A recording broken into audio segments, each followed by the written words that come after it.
Štvrtá technika. Mikromeditácia vďačnosti. Okamžitá zmena vibrácie mysle z negatívnej na pozitívnu.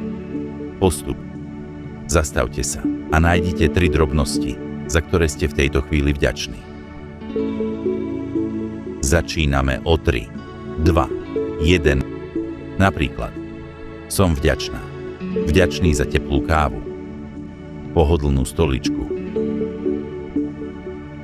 slnko za oknom. Výborne.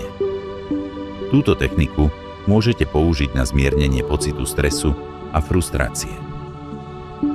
Pre ukotvenie vďačnosti napíšte do komentáru, za čo ste práve teraz vďační. Prajem vám pokoj, zdravie a vnútornú rovnováhu.